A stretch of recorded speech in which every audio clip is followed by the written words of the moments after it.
It has been a very rough journey. So you're making up things or you're exaggerating. And that's how it starts. You have more good days than bad days. That makes it worth it. You carry on. You make excuses for them. Maybe it's an experience they've had. Maybe it's the way that what they've seen in their lives. Maybe they didn't have anyone to love them enough. Maybe I'll fix them. That's kind of my main thing throughout was I'll fix them. When you're in that relationship, you feel those red flags come, but you're not sure how to navigate those. Imagine for a child, you know, as an adult, it's hard enough to recognize when the good days are not as many as the bad days. So imagine as a child, you know, it's difficult. There's a lot of fear as well, and there's a lot of worry about what people will think, because you're supposed to love your parents. You know, you say, why do I feel this way? If I love my parent, I shouldn't feel this way, or I don't want to hurt them. When we think about domestic abuse, we think about violence, we think about anger. But of course, domestic abuse comes in many shapes and forms. It can be verbal, it can be sexual, it can be financial, it can be emotional, and of course, coercive. In that terrible place, we could often forget the children, and that's what this next story is about. This mother's child, and every reason to protect her.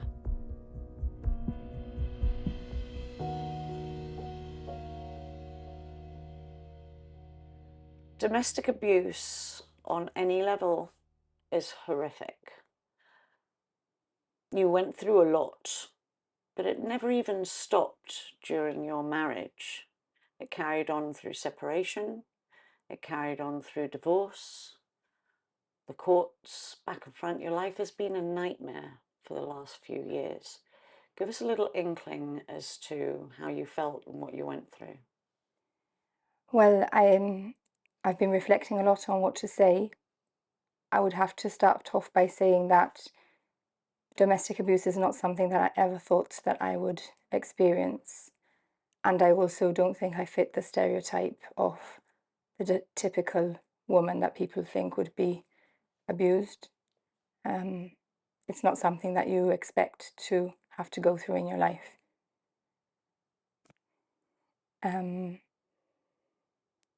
It has been a very rough journey, still is, and when you have children involved, even more so. And so I'd like to speak out and help if there's anybody that's in doubt, or anybody that thinks, I don't know if that's abuse or not, or can't bring themselves to say the words. I couldn't say the words for many years. I didn't know that that's what I suffered. I knew something wasn't right, but I didn't know exactly the extent of it. So if my experience can help just one person, I think for me, that's the important thing. When we look at abuse, many people naturally go to the violence, the bruises, the cuts, the broken bones. And it comes in all shapes and forms, and to all women and men, irrespective of your stereotypical, like you said. Give us an example of those really bad days, just so that people know what abuse looks like in a different form. I mean, it's now very documented about coercive control. It's a very, very new kind of term that people are using more freely now. At the time, it wasn't something I'd ever heard. It is, very simply put, adapting your behavior in order to not cause yourself trouble or repercussions. It's wondering whether, was it your fault? Did you cause it? Are you going crazy? Are you crazy, as they're telling you are? Is this acceptable? Trying to measure up against other people. Do my friends fight with their husbands in the same way? Do they feel the same way as I do? And also not having anybody to reach out to because you're embarrassed. You feel that it is your fault, and so that you might be judged even by your friends or your family. And obviously when it's not an obvious bruise or a hit or a punch, it does make it harder for you to recognize that you're still being abused, because there's no physical evidence and you don't believe it's bad enough to warrant telling anyone, and the repercussions that would bring in your life and your family's life. So I think that's really it. I think I would have preferred sometimes to have had a slap or a punch. I think that would have been easier in a way. Sounds crazy to say it, but it would have been easier. So I think I would have walked out sooner. Um, but it wasn't that way, and it doesn't always start that way. And that's what I'd like people to understand as well. People have often said to me, well, I mean, I haven't spoken about it very openly, but people said, well, why did you get married? Why did you have a child? He wasn't like that all the time. He didn't start off like that.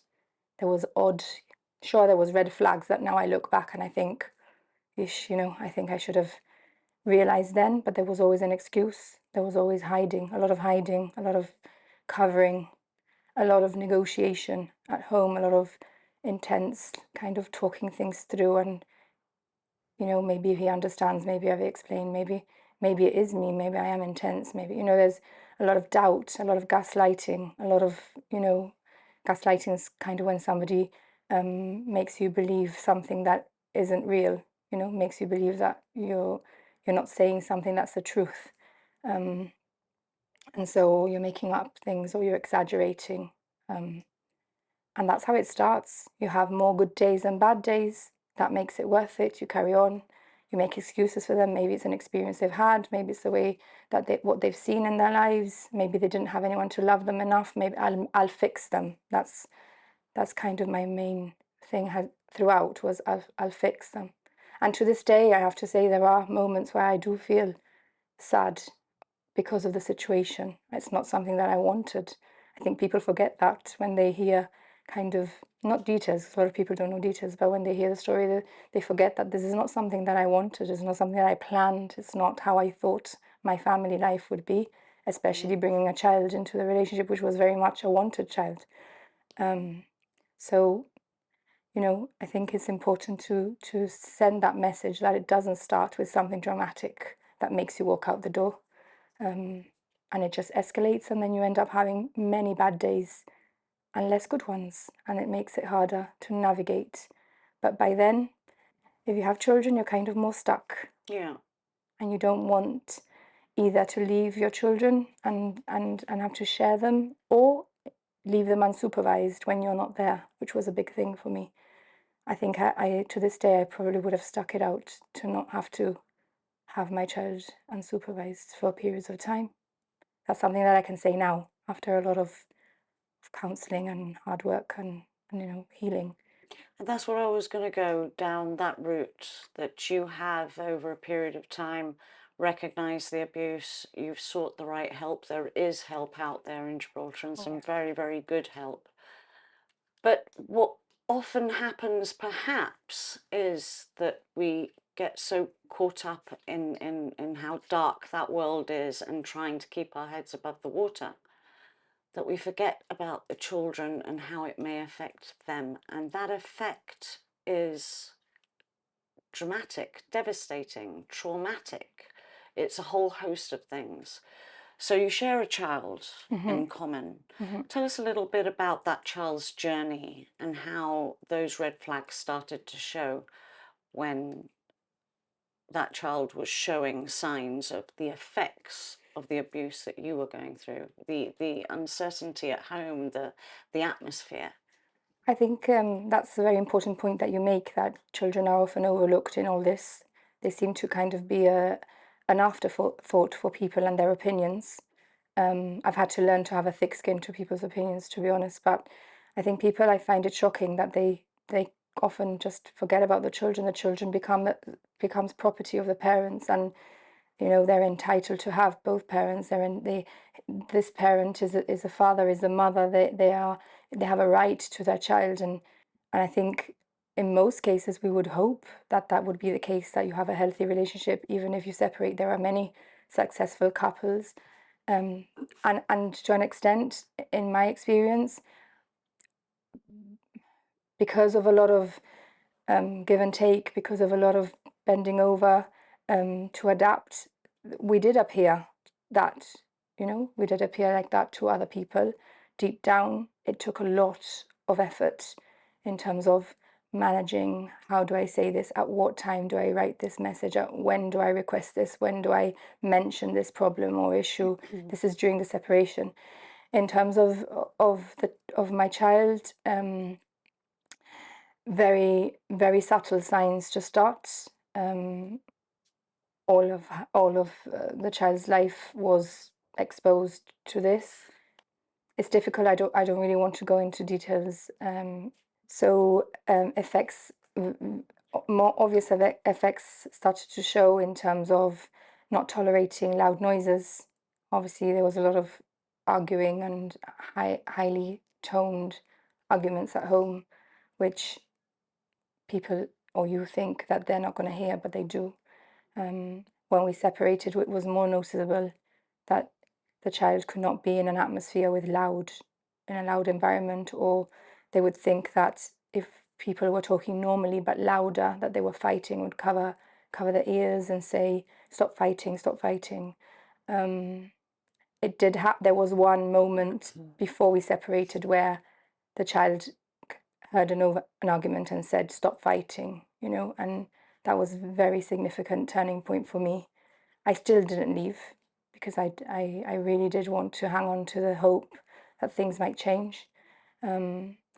But it did make me more aware of, what am I doing, in the hope of not causing my child any more distress and trauma.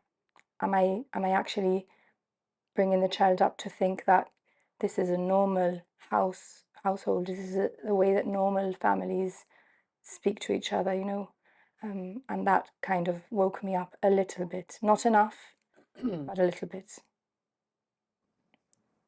How did that child progress moving forward? Because they were only, 3.5 when it started to get bad. The child was a toddler. There is a thing that obviously we've discussed about. Another thing that's not very well known is post-separation abuse. And I think whilst you're going through it, again, you don't really realize. You just think you're navigating difficult conversations. It's an extension.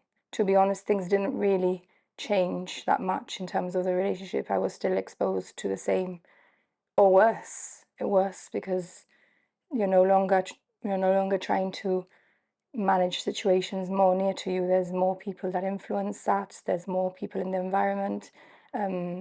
Everybody has their own story or version that they want to tell, and so they get people that support them. That makes it worse because they do feel that what they're saying and the way they're behaving is right, that perhaps I deserve that, but the child has grown up with a history of anxiety, tummy aches, physical expressions of anxiety, nausea, tummy aches, not wanting to go to school, not wanting to be away from me, and a lot of this surrounding contact as well. So it is something very complicated to navigate. That child is older now. You've gone through the separation and the divorce quite recently. Horrible, horrible custody battle. When do you trust the instincts as a mother? When that child is pleading with you, "I don't want to go with Dad." How do you navigate that? Because that's really difficult for you as a mother and for the child too, obviously, and for the father to a degree. It's an impossible situation to be in. Your instincts are there from day one. As I said, the child was a toddler when we separated and has lived most of their life knowing this kind of sharing parents, going to different places, and always, sometimes more amenable to going and sometimes more difficult to convince them to go. However, the system is there to kind of be impartial and protect the child. it's not what I thought it would be. I thought it would be more the child is expressing difficulty. Let's look into it a bit more. I mentioned before about the amount of help there is out there, therapy, people that you can lean on, women and men in the same boat that you can share stories with. But we were talking about the child and the therapy, the help, the support that they might need. And it was very important because many excellent charities in Gibraltar, Childline is definitely one that stands out and well known for their telephone line and now texting and all of those things. But they do have some outreach programs. And you plucked up the courage, and it took a lot of courage to take on their new outreach program called DART. Tell us a little bit about how that happened and what DART has done for you and your child. So there was a big turning point for my child when there was a deterioration, significant deterioration in mental health, accessing many different services that there are available in Gibraltar to support. However, I saw a social media advert for this new kind of course that was coming up, and just simply even putting those words, domestic abuse, into the title of the course made me extremely nervous and terrified. I had never spoken to my child about this. I had never said those words. I was aware that there was behaviors that, as the child was older, I was realizing were not the typical behaviors, or the child themselves was navigating those behaviors. However, I hadn't really ever explained for fear of being accused of manipulating or dirtying the image of her father. So I I saw this as an opportunity to gain a bit more understanding of how to support the child, and have expert advice on how to get them through the emotions that they were feeling without it being directly from me. So I contacted them via the social media platform. I was quickly called back by one of them. They explained the details. I said that it was a very sensitive moment in our lives, and I was very afraid. I asked advice of people that were involved in our situation, in our case, and I was told it was okay to go ahead. Still was terrified of going ahead. Still didn't know how I was going to tell my child, shall we do this? Is this something you want to do? I explained that to the people organizing it from Childline, and they gave me, some information and some advice on how to broach the subject.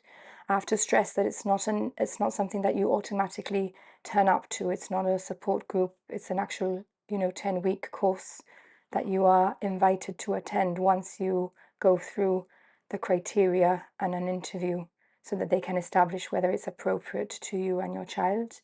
And actually, once that ice was broken, it wasn't as hard as I had initially thought.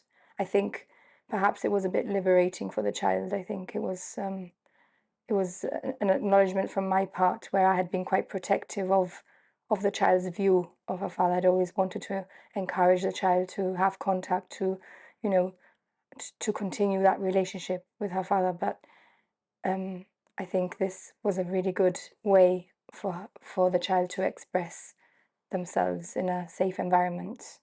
Let it out. Yeah. Very difficult for them to express themselves when they're so young as well. And there's a lot of fear as well, and there's a lot of worry about what people will think, because you're supposed to love your parents. You say, why do I feel this way? If I love my parent, I shouldn't feel this way, or I don't want to hurt them. I want to protect them. I don't want them to feel hurt, because in the same way that when you're in that relationship, you feel those red flags come, but you're not sure how to navigate those. Imagine for a child, as an adult, it's hard enough to recognize when the good days are not as many as the bad days. So imagine as a child, it's difficult. But the DART course, it stands for Domestic Abuse Recovery Together. It's not a situation that you sit there and talk about domestic abuse in an open way and they're taught what it is exactly. It's very much activities based, especially for the children. They're taken to one side and they're given one-to-one supports with activities and how to express emotions and things they're feeling. They don't have to talk about anything. They don't have to talk about what they've experienced, or it's all very confidential as well, I have to stress. It's very professionally run.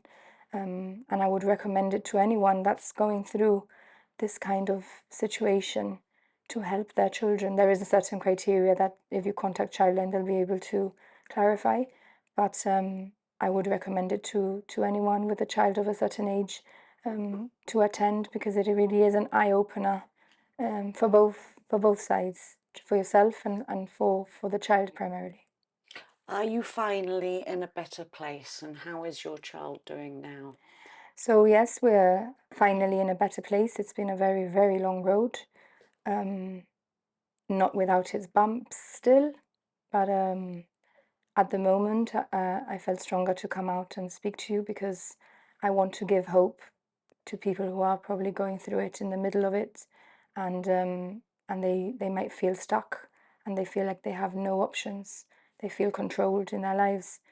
There is a ray of hope, and it will come eventually, but it isn't easy, and you need to get support, as much support as you can, and be very, very strong and very resilient, because you will be torn down. You will be made to feel as though you're not doing the right thing, but you know your child and you know yourself, and you need to stick to that. Not everybody's going to agree with you, even professionals sometimes, and that's hard. That's a hard pill to swallow, because if you go with your good intentions for your child, you always think that people are going to back you up, but that's not always the case, because obviously people have jobs to do and they have to be impartial. It's very difficult, but there is a light at the end of it. I don't know if everybody would have the same experience as I have, but you can't stay in that situation for fear, because it's no way to live for you or for the child, who will then ultimately learn that toxic and unhealthy relationships is the way to live, and inevitably will end up in one, which is what drove me the most, the fear that that would be the norm for my child. So that's what kept me going. Very important. You also wrote a letter, and it was just an open letter to mums out there, and of course we can say dads out there, because equally men and women are Yes, abused. of course. So it's your chance to read the letter and appeal to parents who are in similar situations to take on this course with Childline. Thank you. Dear mums, I know that you are feeling very scared right now, because I was too. There is so much fear, so much to consider. I did not know how to explain to my child. I had never told her what we had experienced was called domestic abuse, mainly because I didn't want to believe that that's what it was. And because after he left, I had to focus on raising my child, facing all the challenges that brings with an abusive ex-partner. But please think of your children. They deserve to learn boundaries, to know what is right and wrong. In our last session, my child has said that the best thing they have learnt is the difference between a healthy and toxic relationship, and that in itself has made it all worth it. The biggest gift I have given my child with the help of the Dark Course and the team has been to feel empowered, strong and confident, as well as safe. I am eternally grateful to this team who have given me hope for my child's future. Lots of love, hope and courage. Another mum.